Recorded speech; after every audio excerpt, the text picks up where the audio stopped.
Hello everybody, welcome to happy eatery. আশা করি আপনারা সবাই ভালো আছেন, সুস্থ আছেন। আজকে আমরা বিরিয়ানি মশলার রেসিপি দেখব। আমরা যে বিরিয়ানি মশলা যেটা আমরা ইউজ করি বিরিয়ানিতে, সেই মশলা আমরা আজকে তৈরি করব। তার উপকরণগুলো কি, মানে ইনগ্রিডিয়েন্টসগুলো কি, আমরা দেখে নেব। দেখতেই পাচ্ছেন আমার এখানে আমার এই প্লেটটায় অনেক মশলা সাজানো আছে। এই মশলাগুলো কি কি বলে দিই। এটা শাহজিরে, এটা আমি নিয়েছি 25 গ্রাম। এটা শাহমরিচ, এটা আমরা নিয়েছি 10 গ্রাম। এটা একটা জায়ফল, এটা নিয়েছি একটা। এইটা হচ্ছে জয়িত্রী, যেটা আমরা নিয়েছি 12 গ্রাম। আর এটা হচ্ছে এলাচ, যেটা আমরা নিয়েছি 15 গ্রাম। এইটা নিয়েছি আমি কাবাব চিনি 12 গ্রাম। এটা নিয়েছি দারচিনি 12 গ্রাম। আর এইটা হচ্ছে শুকনো গোলাপের পাপড়ি। এটা হচ্ছে one of the main ingredient. এটা দিলে পরে কি হবে, খুব সুন্দর একটা ফ্রেগরেন্স বেরোবে, খুব ভালো একটা ফ্লেভার হবে ড্রাইড রোজ পেটালস দিলে। এটা নিয়েছি হচ্ছে 25 গ্রাম। চলুন এবার আমরা এই মশলাগুলো রোস্ট করে নিই।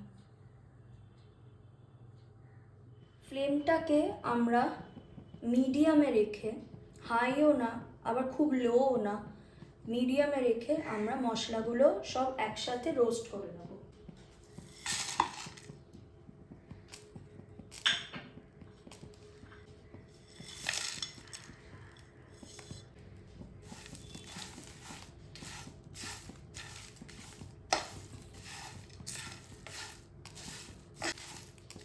অলরেডি একটা খুব ভালো সুগন্ধ বেরোতে শুরু করে দিয়েছে।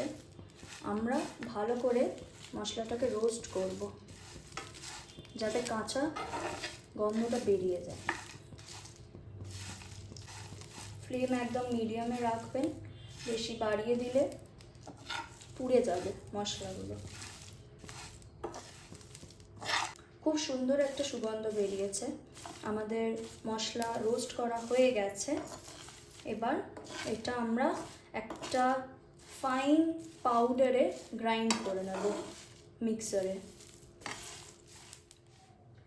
আমি আমাদের ভাজা মশলাটা, রোস্ট করা মশলাটা আমি একদম ফাইন পাউডারে একদম গ্রাইন্ড করে নিয়েছি।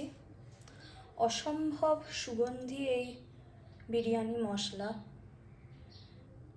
একবার আপনারা বাড়িতে অবশ্যই ট্রাই করবেন। বিরিয়ানিতে প্রচণ্ড ফ্লেভার আসবে, খুব সুগন্ধি হবে।